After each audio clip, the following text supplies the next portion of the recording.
Hello friends, कैसे हैं आप सब। Welcome to my channel English with Geeta. अब तक हम 8 प्रैक्टिस सेट को जो है सोल्व कर चुके हैं और हर प्रैक्टिस सेट का हमने 2 पार्ट में डिवाइड किया है, जिससे कि आपको 70 तक क्वेश्चन एक साइड मिल जाएंगे और 70 के जो बाद के क्वेश्चन होंगे 125 तक वो आपको सेकंड पार्ट में मिलते हैं। ठीक है, तो आज हम क्या करने वाले हैं, 9th प्रैक्टिस सेट करने वाले हैं। और इस प्रैक्टिस सेट में सबसे पहले मैं आपके लिए लेकर आई हूँ एक पैराग्राफ। इस पैराग्राफ को आप पढ़िए, फिर उसके बाद जो क्वेश्चन है आपको उनका आंसर्स जो है इमेजिन करना है। मैं आपसे बाद में उसके सही आंसर्स के बारे में आपको बता दूंगी। बहुत इजी सा क्वेश्चन जो है ये आपके लिए पैराग्राफ लेकर आई हूँ। जैसे कि एग्जाम में आपको इससे ज़्यादा तो बड़ा देखने को मिलेगा नहीं, बस ऐसे ही नॉर्मल से आते हैं। आपको थोड़ा ध्यान रखने की ज़रूरत है वहाँ पर वोकैब का।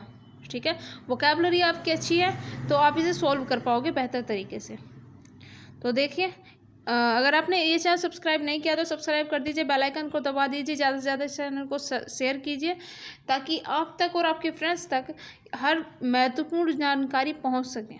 ठीक है, और ये पैराग्राफ आप अगर पॉज कर कवर कर चुके हैं तो आते हैं इसके क्वेश्चंस पर। These are questions. ठीक है, अब आगे बढ़िए। आगे इसमें जो क्वेश्चंस है आपके 4th तक जो क्वेश्चंस है वो इसी से रिलेटेड है। ठीक है, 4th तक क्वेश्चन इसी से ही रिलेटेड है। आंसर लिख लीजिए एक पेज पर। ठीक है, ऑप्शन नंबर लिख लीजिए। अब मैं आपको इनका राइट आंसर बता दूंगी।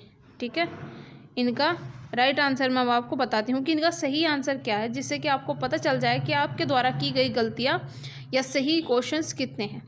तो देखिए, जो फर्स्ट क्वेश्चन है इसका आंसर आपका आएगा 2 and 4।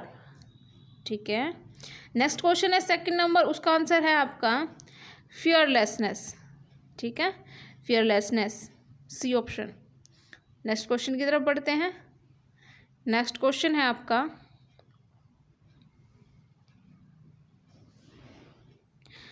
थर्ड नंबर पर, इसका आंसर आपका होगा कंपैशन।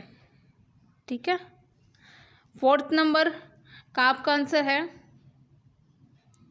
कोरेजियस। यहाँ तक कवर हो गया आपका। चलते हैं आगे। पैराग्राफ बहुत ज़रूरी है आपको समझ में। वोकैबलरी अगर आ गई है तो देखिए पैराग्राफ में कोई आपको समस्या नहीं होगी। पैराग्राफ सॉल्व कीजिए, क्योंकि इससे आपके ज़्यादा नहीं तो 8 क्वेश्चन तो आते ही हैं। ठीक है, तो 8 क्वेश्चन के 2 पैराग्राफ आपके आएंगे। वैसे तो 5-5 क्वेश्चन के भी आते हैं, लेकिन 4-4 नंबर के 2 कंपल्सरी देते ही हैं आपके 2 पैराग्राफ। ठीक है, अब आगे बढ़ते हैं। आगे क्वेश्चन पूछा गया है इन क्वेश्चन गिवन। तो इसमें आपके सामने क्या है, आपको करेक्ट अल्टरनेटिव का यूज़ करना है, बताना है। ठीक है, एरर पार्ट को। तो इसमें आपके सामने एक अंडरलाइन वर्ड दिया हुआ है और आपको वहाँ पर सही जो वर्ड है उसका चुनाव करके बताना है कि कौन सा वहाँ पर वर्ड आएगा। सेंटेंस आपके सामने, सी से C is already paid me back but I can't remember so I will have to take her word. तो जो इसका सही आंसर आपके सामने होगा वो होगा option number C, to take her word for it. To take her word for it, option number C इसका आपका आंसर होगा। ठीक है, आगे बढ़ते हैं। आगे जो आपका क्वेश्चन है वो क्वेश्चन नंबर है आपका 6th, और वो पूछ रहा है who is the person that appear throughout the West End. तो वेस्ट एंड में ऐसा कौन सा व्यक्ति है जो पूरे का पूरे वर्क में आपको देखने को मिलता है। जो टायरसिस है वो आपको पूरे वेस्टलैंड में देखने को मिलेगा। ठीक है, ये कैरेक्टर आपको पूरे वेस्टलैंड में देखने को मिलेगा। नेक्स्ट क्वेश्चन की तरफ बढ़ते हैं। नेक्स्ट क्वेश्चन नंबर है हमारा 7। Which part of United States has been written about the Faulkner's fiction. तो उन्होंने पूछा है कि जो फॉकनर थे वो अपनी फिक्शन में किस पार्ट के बारे में लिखा करते थे। तो देखिए, ये आपको पता होगा, अगर आपने इनकी फिक्शन पढ़ी होगी तो उसके बारे में आपको पता होगा, नहीं पता तो हम बता देते हैं, the southern.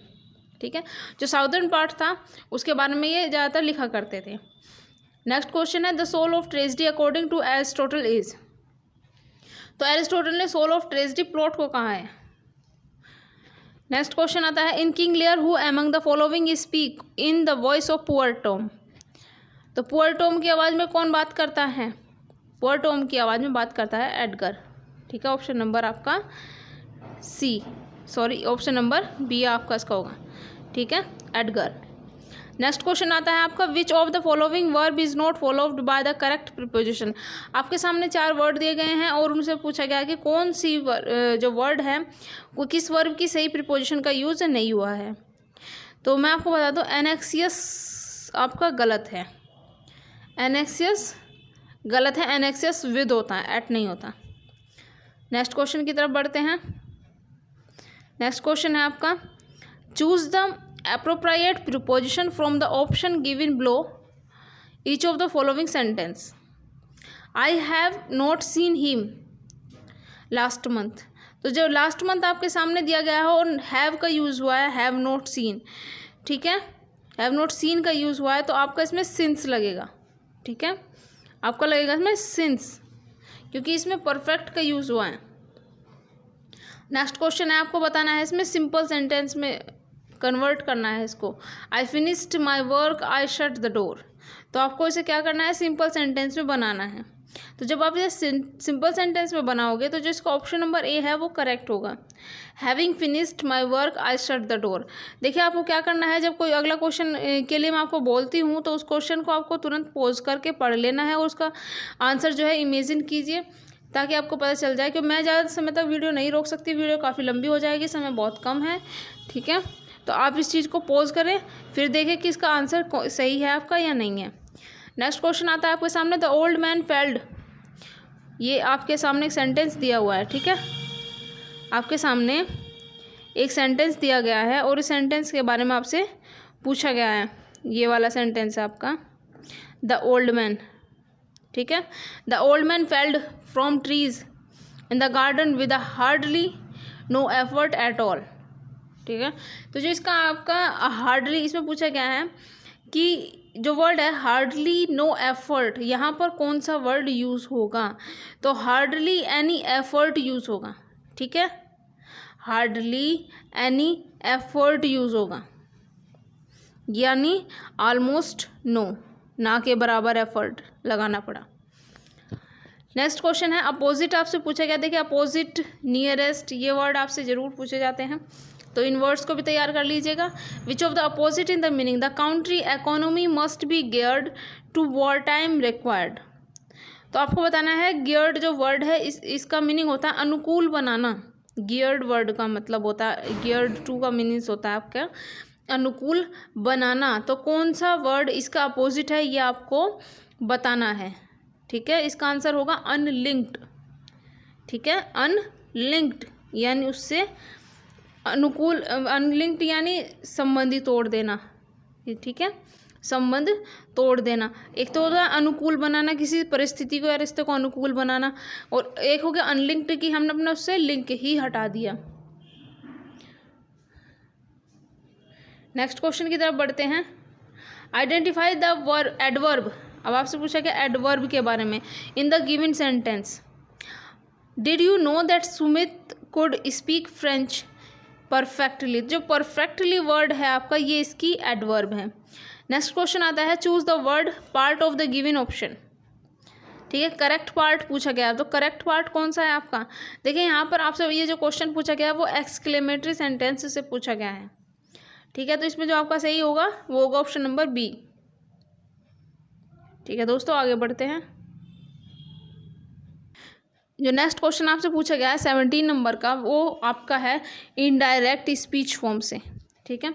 Could you please lend me your pen said the stranger. तो सेंटेंस है आपको इनडायरेक्ट में चेंज करना है, तो आप क्या लगाओगे इसमें, ठीक है। तो प्लीज़ का यूज़ हुआ है यानी रिक्वेस्टेड, तो रिक्वेस्ट को आप टू से जोड़ते हैं, ठीक है। तो आपका ए ऑप्शन करेक्ट होगा। नेक्स्ट क्वेश्चन की तरफ बढ़ते हैं। Walt Whitman song of myself was first included in. तो song of myself first किस में इंक्लूड हुए थे, लीव्स ऑफ ग्रास में, ठीक है। नेक्स्ट क्वेश्चन की तरफ बढ़ते हैं। क्वेश्चन नंबर 9,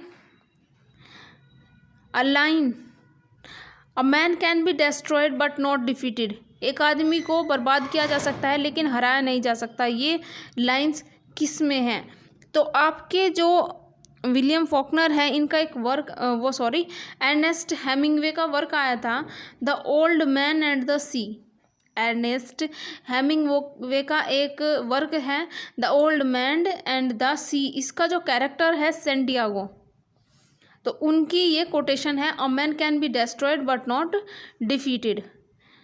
नेक्स्ट क्वेश्चन की तरफ बढ़ते हैं। Hemingway's novel a farewell to arm is divided into.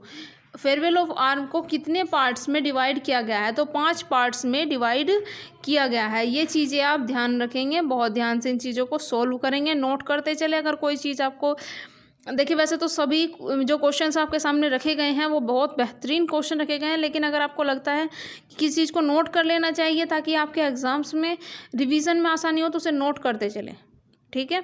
मेरे हिसाब से तो सारी चीज़ें ही इंपॉर्टेंट हैं। Which of the following novel was written by William Faulkner.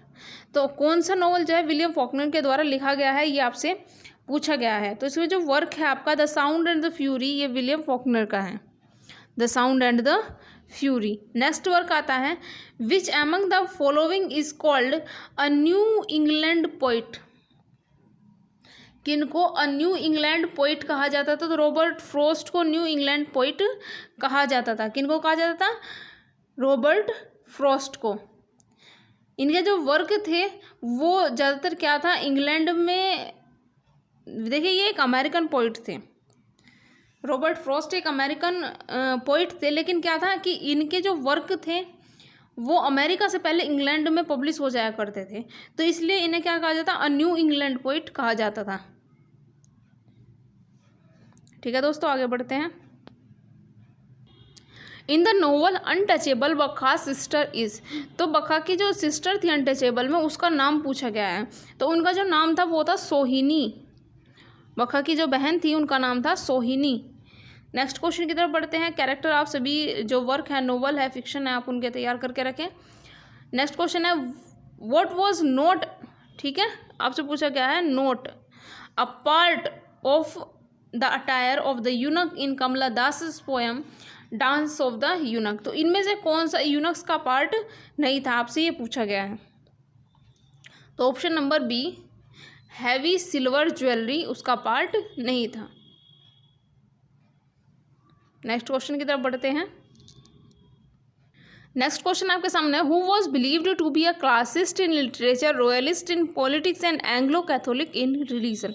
देखिए ये एक बहुत बेहतरीन क्वेश्चन है और इसके बारे में कई बार पूछा भी गया है, इसीलिए आपके सामने है। तो इसका ऑप्शन में पहले आपको बता दूं, ऑप्शन नंबर डी इसका करेक्ट होगा। टी.एस. इलियट को ये सभी बातें कही जाती थी कि वो लिटरेचर में क्लासिस्ट थे, पॉलिटिक्स में रॉयलिस्ट थे और रिलीजन से एंग्लो कैथोलिक थे। ठीक है, नेक्स्ट क्वेश्चन की तरफ बढ़ते हैं। Which of the following poem was completed by Tennyson in 17 years. 17 साल में कौन सा वर्क टेनिसन के द्वारा कंप्लीट किया गया था? इन मेमोरियम जो वर्क है आपका वो 17 साल में कंप्लीट किया था, इन्होंने लिखा था उसे। ठीक है, नेक्स्ट क्वेश्चन की तरफ बढ़ते हैं। इसमें पूछा गया है who buys Henchard's wife in the Mayor of Casterbridge. Mayor of Casterbridge में हैंचर्ड की वाइफ को कौन खरीदता है? तो जो यहाँ पर आपके न्यूसन है, न्यूसन नाम का कैरेक्टर है, ये उसकी वाइफ को खरीदता है। नेक्स्ट क्वेश्चन आता है who reveals the parts of Henchard's. ठीक है, who reveals the past of Henchard in the court where he himself is a magistrate. तो यहाँ पर उनकी कौन हैंचर्ड के जो पास्ट था उसको रिवील करता है, कौन उसके बारे में बताता है? तो गुड इनफ जो था वो इसके बारे में बता देता है। ठीक है, जब वो एक हैंचर्ड किसकी, मजिस्ट्रेट की पोजीशन पर होता है। नेक्स्ट क्वेश्चन आपके सामने आता है, वो क्वेश्चन है which was the first published novel of Thomas Hardy. First published पूछा है आपसे। ठीक है, first published work Thomas Hardy का कौन सा था? तो ये वर्क आता है आपका डेस्परेट रेमेडीज। ठीक है, डेस्परेट रेमेडीज, ये वर्क आया था आपका 1871 में। ठीक है, ये वर्क आया था आपका 1871 में और टिंसले ब्रदर्स ने इसको छापा था। ठीक है, टिंसले ब्रदर्स ने इसको छापा था। नेक्स्ट क्वेश्चन आता है which of the following references does not appear in Tennyson's Ulysses.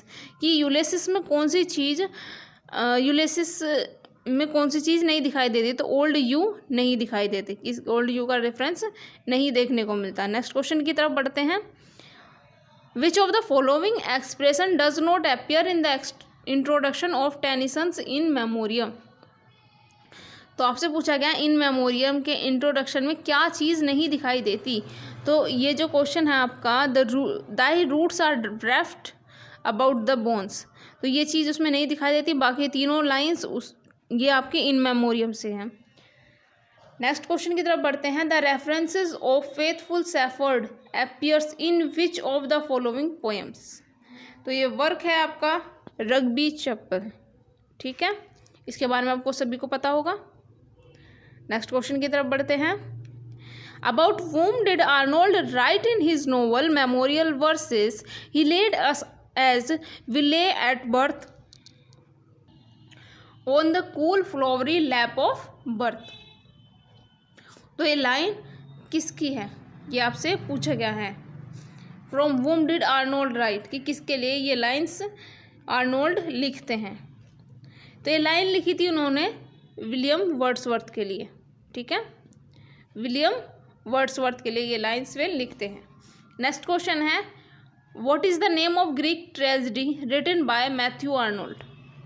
तो ग्रीक ट्रेजेडी कौन सी है जो मैथ्यू आर्नोल्ड के द्वारा लिखी गई, मैरोप, ठीक है। आगे बढ़ते हैं। The opposite of hyperbole is, तो हाइपरबोल का अपोजिट क्या होता है, एनाग्रोनोसिस, ठीक है। आपके अपोजिट क्या होगा, जो आपका हाइपरबोल होता है इसका मीनिंग होता है आपका ओवर स्टेटमेंट। हाइपरबोल का मीनिंग क्या होता है, ओवर स्टेटमेंट। और म्योसिस का जो मीनिंग होगा आपका वो होता है अंडर स्टेटमेंट, कम शब्दों में अपनी बातें कह देना, म्योसिस कहलाता है।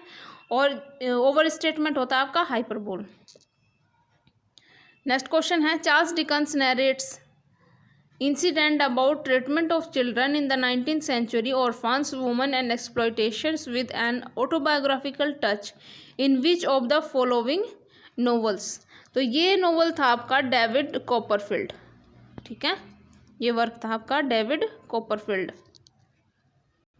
नेक्स्ट क्वेश्चन आपके सामने आता है, which of the following is not written by John Keats. तो आपसे पूछा गया है not written by John Keats, ठीक है, तो कौन सा नहीं लिखा गया है जॉन कीट्स के द्वारा। तो आपको मैं बता दूं, जो आपका वर्क है एडोनीस, तो एडोनीस लिखा गया था शैले के द्वारा, ठीक है, शैले की ये रचना है, इसके बारे में आपको पता ही होगा, सबने पढ़ी होगी। तो एडोनीस किसकी रचना है, शैले की रचना है। बाकी तीनों वर्क आपके जॉन कीट्स के द्वारा लिखे गए हैं। नेक्स्ट क्वेश्चन की तरफ बढ़ते हैं, which of the following statement is not correct with references to P B Shelley. तो आपको क्या करना होगा, सबसे पहले इन सभी चीज़ों को पढ़ना होगा, पॉज करके आप इन सभी चीज़ों को पढ़िए, फिर मैं आपको इसका सही आंसर बताती हूँ।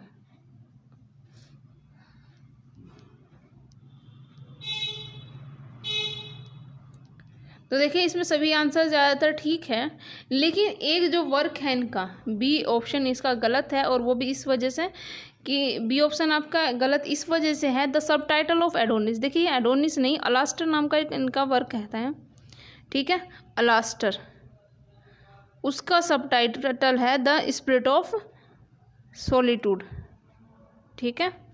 अलास्टर जो इनका वर्क है उसका subtitle the spirit of solitude है। बाकी इनके सारे चीज़ें सही हैं, ठीक है, बाकी तीनों ऑप्शन करेक्ट है। नेक्स्ट क्वेश्चन की तरफ बढ़ते हैं, the death of John Keats was commemorated by Shelley in his elegy. तो अपनी कौन सी एलिजी में शैली ने जॉन कीट्स को श्रद्धांजलि दी है। तो जो इनका वर्क है एडोनाइस, इसी में ही इन्होंने जॉन कीट्स के ऊपर लिखी है, इनकी डेथ के ऊपर। नेक्स्ट वर्क आता है, the lyrical drama Hellas written by P B Shelley was basically inspired by which of the following event. तो आपसे क्या पूछा गया है, इवेंट पूछा गया है। The lyrical drama Hellas written by P B Shelley was basically inspired with which of the event. तो इवेंट कौन सा था वो, the Greek war of liberation, ठीक है, the Greek war of liberation. Next question की तरफ बढ़ते हैं,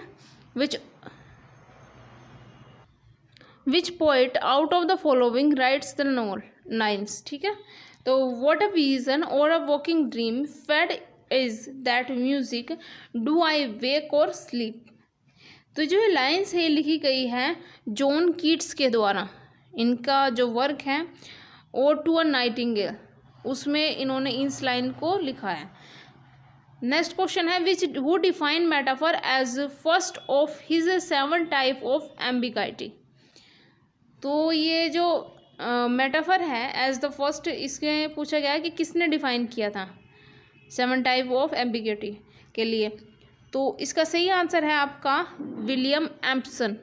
ठीक है, विलियम एम्पसन। नेक्स्ट क्वेश्चन की तरफ बढ़ते हैं। नेक्स्ट क्वेश्चन है आपका the letter of which English poet have been described by T.S. Eliot as certainty the most notable and most important ever written by any English poetry। तो ये जो lines हैं, the letter of which English poet have been described by T.S. Eliot, यानी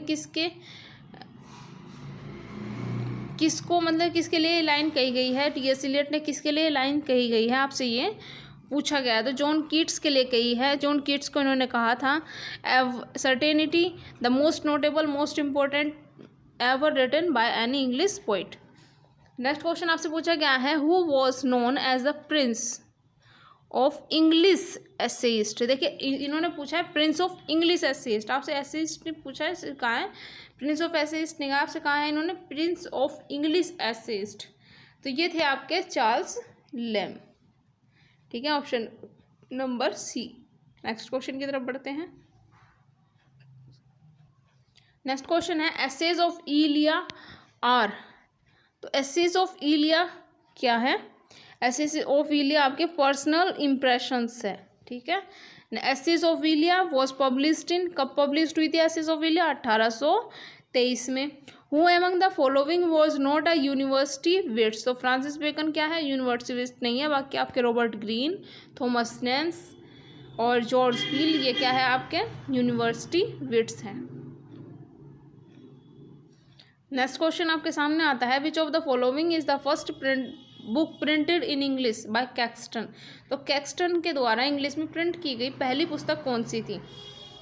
तो ये है आपकी पहली जो पुस्तक के बारे में आपसे पूछा गया है वो है the recall of historians of Troy. ठीक है, नेक्स्ट क्वेश्चन जो आपके सामने आता है वो है which play has been approved by sir Philip Sidney in his defence of poetry. तो कौन से प्ले को सर फिलिप सिडनी ने अप्रूव किया है अपने डिफेंस ऑफ पोएसी में? तो ये वर्क है आपका गोरबोडक। कौन सा वर्क है? गोरबोडक आपका इसमें वर्क है। नेक्स्ट क्वेश्चन आता है identify the figure of speech in the line from grace Élysée. The Plowman, इसमें आपसे पूछा क्या गया है? Figure of speech. ठीक है, फिगर ऑफ स्पीच आपसे इसमें पूछा गया है। The ploughman homeward plods his weary way. तो इसमें क्या है? थके हुए रास्ते। तो आदमी थके होते हैं, रास्ते तो नहीं थके होते। तो इसमें क्या कहते हैं? ट्रांसफर्ड एपिथेट होगा आपका इसमें। ठीक है, 50 का आपका होगा ट्रांसफर्ड एपिथेट। नेक्स्ट की तरफ बढ़ते हैं। Reversal of fortune according to poetics. Reversal of fortune क्या होता है पोएटिक्स में? ठीक है, तो इसमें होता है आपका पेरिपेटिया। रिवर्सल ऑफ फॉर्चून होता है पेरिपेटिया। वर्ड्सवर्थ की बोर्न डेट पूछी गई है। तो बोर्न डेट क्या थी? 7 अप्रैल 1770। ठीक है, नेक्स्ट क्वेश्चन की तरफ बढ़ता है। Wordsworth compare the stretch of daffodils in his poem daffodils 2। तो वो किससे कंपेयर करते हैं कि उनके जो डैफोडिल्स है वो किस तरह के हैं? The twinkling of star in the milky way. Milky way से उसको कंपेयर करते हैं डैफोडिल्स को। ठीक है, आगे बढ़ते हैं। आगे है दोस्तों 54 क्वेश्चन। इसमें आपसे पूछा गया है the poet who described poetry as in inspired mathematics. तो पोएट्री को इंस्पायर्ड मैथमेटिक्स किसने कहा है? तो ये जो आपके है एजरा पाउंड, इन्होंने इसको कहा था इंस्पायर्ड मैथमेटिक्स। ठीक है, इंस्पायर्ड मैथमेटिक्स कहा था एजरा पाउंड ने। फॉलस्टफ का कैरेक्टर किस में आपको देखने को मिलता है? नेक्स्ट क्वेश्चन आपसे पूछा गया है। तो देखिए फॉलस्टफ का अगर कैरेक्टर की बात की जाए तो ये आपके हेनरी IV के 2 पार्ट में देखने को मिलता है और मैरी वाइफ्स ऑफ विंडसोर में भी देखने को मिलता है। तो यहाँ पर आपके सामने 2 ऑप्शन है, ए और बी करेक्ट। ठीक है, और यहाँ पर नीचे देखोगे तो इसका ए और बी ऑप्शन आपका करेक्ट होगा। नेक्स्ट क्वेश्चन की तरफ बढ़ते हैं।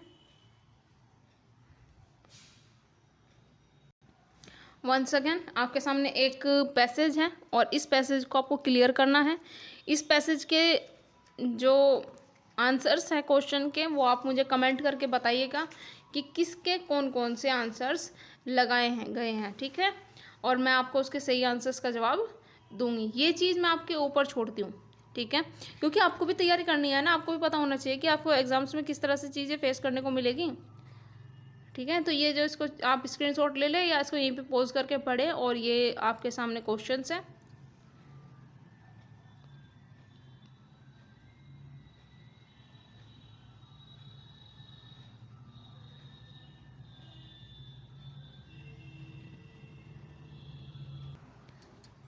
ठीक है, तो ये इसके क्वेश्चंस हो गए। अब हम बढ़ते हैं अपने मेन क्वेश्चन की तरफ। 60 नंबर से आपके मेन क्वेश्चन शुरू हो जाएंगे। तो आप मुझे क्या करना है, आपको पूरे पैराग्राफ को पढ़ के इसके सही आंसर्स को मुझे बताएंगे और मैं आपको सही आंसर्स के फिर अगले वीडियो में आपको सही आंसर्स के कमेंट करके बता दूंगी। नेक्स्ट क्वेश्चन है, इसमें आपसे पूछा गया है सही ऑप्शन का चुनाव करना है। The car was damaged beyond repair in the accident. तो बियॉन्ड रिपेयर यानी इतनी बुरी तरह से डैमेज हुई कि वो ठीक ही नहीं हो सकती, तो इसके लिए ऑप्शन आप लगाएंगे गैस्टली, ठीक है। ऑप्शन लगेगा आपका गैस्टली। गैस्टली का जो मीनिंग होता है वो होता है भयानक। आउटरेजेस का मीनिंग होता है बेरहम।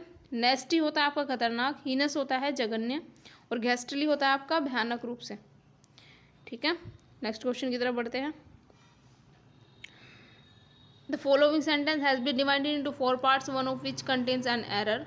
तो आपको एरर बतानी है कौन से पार्ट में। We have purchase lots of equipments for our department this year. तो देखिए जो समस्या है, समस्या कहाँ है, समस्या है आपके इक्विपमेंट्स में। इक्विपमेंट्स नहीं होता इसमें, एस का यूज़ आपका नहीं होता, ठीक है। एस का यूज़ इसमें गलत दिया, ये इक्विपमेंट होता है, इक्विपमेंट, ठीक है, ठीक है। इक्विपमेंट्स नहीं होता, तो आपका कहाँ है लॉट्स ऑफ इक्विपमेंट्स में आपका गलत है क्योंकि इक्विपमेंट्स होता है, ठीक है। नेक्स्ट क्वेश्चन की तरफ बढ़ते हैं। नेक्स्ट क्वेश्चन है फाइट टूथ एंड नेल, यानी नाखून और दांतों से फाइट करना, इतनी बुरी तरह से लड़ना। To attack someone with loads of force. B option इसका करेक्ट होगा आपका, ठीक है। बी ऑप्शन करेक्ट होगा। To attack someone with loads of force, ठीक है। तो जब भी तो होगा ना वो कि दांत और नाखूनों से लड़ना, तो बुरी तरह से लड़ रहे हैं, जब भी तो कहा गया कि दांत और नाखूनों से लड़ रहे हैं। नेक्स्ट क्वेश्चन आपके सामने आता है, इसमें आपसे पूछा गया है इनडायरेक्ट स्पीच फॉर्म के बारे में। राशि से to Hema there is a big fire here last night. तो देखिए सबसे पहले तो आप जो आपका से टू होता है वो चेंज हो जाता है आपका टोल्ड में। तो टोल्ड आपको दिख रहा होगा 3 में, ठीक है।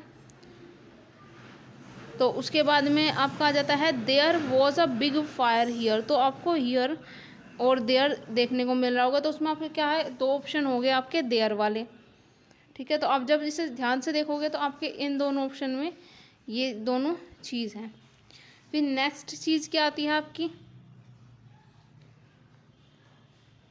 नेक्स्ट चीज़ आती है आपके सामने there was a big fire here last night. तो लास्ट नाइट क्या होगा आपका, लास्ट नाइट के लिए आप क्या लगाते हैं प्रीवियस नाइट। तो ऑप्शन नंबर आपका सी करेक्ट होगा, ठीक है। ऑप्शन नंबर सी करेक्ट होगा। आगे बढ़ते हैं। इसमें भी आपसे यही पूछा गया कि डायरेक्ट स्पीच बताइए। The candidate said that he had been waiting there for a long time. तो आपको क्या बताना है इसमें, डायरेक्ट बतानी है। तो यहाँ पे आप क्या लगाओगे, ही हैड है तो कैंडिडेट है, तो कैंडिडेट का ही है तो ही आई में चेंज होगा। हैड का आपका हैव में चेंज हो जाएगा और बीन आपका बीन रहेगा। वेटिंग देयर का क्या हो जाएगा आपका हियर हो जाएगा फॉर अ लॉन्ग टाइम। तो डी ऑप्शन आपका करेक्ट है, ठीक है। आगे बढ़ते हैं। 65 which word is miss spelt. Miss spelt आपसे वर्ड पूछा गया है। वर्ड है आपके सामने जेलस, अपोजिट, एम्पायरिकल, रैथोरिक। रैथोरिक की जो स्पेलिंग होती है वो आपके सामने गलत दी गई है, ठीक है। इसकी सही स्पेलिंग होती है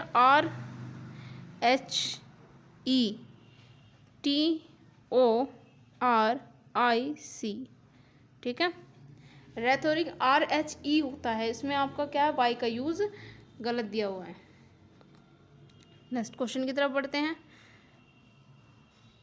choose the response which gives the correct spelling of the word. यहाँ पर भी आपसे डिस्पैशनेट की, किस वर्ड की, डिस्पैशनेट की आपसे स्पेलिंग पूछी गई है, सी। तो डिस, ठीक है, पैशन की स्पेलिंग आपकी ये होगी और 8, बी ऑप्शन आपका करेक्ट है, सही स्पेलिंग है डिस्पैशनेट की, ऑप्शन नंबर बी। नेक्स्ट आपसे पूछा गया मैकाबर। मैकाबर की सही स्पेलिंग है आपकी बी, मैकाबर, इसमें BRE होता है, ठीक है, BRE होता है। नेक्स्ट क्वेश्चन की तरफ बढ़ेंगे। यहाँ आपसे पूछा गया है, करेक्ट बताना है आपको, डायरेक्ट इनडायरेक्ट से आपका क्वेश्चन है और आपको इनडायरेक्ट बताना है। The teacher said speak truth always, तो वो क्या कर रहे हैं कि सदैव सत्य बोलना चाहिए। तो ये क्या है, एक तरह की आपके सामने एडवाइस है। तो एडवाइस आपका कहाँ दिखाई दे रहा है, एडवाइस आपका दिखाई दे रहा है थर्ड में। स्पीक द ट्रूथ है तो टू स्पीक ट्रूथ ऑलवेज, तो ठीक है, यही इसका आंसर करेक्ट है। नेक्स्ट क्वेश्चन है आपके सामने, which is correct sentence in the comparative degree. Comparative degree में मैंने आपको बताया था क्या होता है, ER लगा होता है, ठीक है, ER लगा होता है। तो इसमें आपका क्या है, the higher you go the cooler he gets. देखिए जो द वर्ड है इसमें, तो द वर्ड एडवर्ब की तरह यूज़ किया गया है, द वर्ड आपका एडवर्ब की तरह यूज़ किया गया है। तो ऑप्शन नंबर ए करेक्ट है, the higher you go the cooler it gets. Next question की तरफ बढ़ते हैं। इसमें नियरेस्ट वर्ड पूछा गया है आपसे, नियरेस्ट है डिलेक्टेशन, ठीक है, डिलेक्टेशन, और उसका सही ऑप्शन क्या होगा, एन्जॉयमेंट। डिलेक्टेशन का आपका मीनिंग होता है प्रसन्नता या सुख, क्या होता है आपका, सुख, ठीक है। तो सुख को आप जब देखोगे नीचे वर्ड में, तो एन्जॉयमेंट का मीनिंग क्या होता है, प्रसन्नता या सुख। तो इस तरह से हम 70 क्वेश्चन कवर कर चुके हैं। आगे मिलते हैं अपने नेक्स्ट क्वेश्चंस में, और तब तक के लिए हम इन चीज़ों को यही विराम देते हैं, और आगे क्वेश्चन आपको वहाँ देखने को मिलेंगे। अगर आपने चैनल सब्सक्राइब नहीं किया तो प्लीज़ सब्सक्राइब करें, थोड़ा सा हमें भी रेस्पॉन्स मिलता है, ठीक है। मिलते हैं अगले वीडियो में।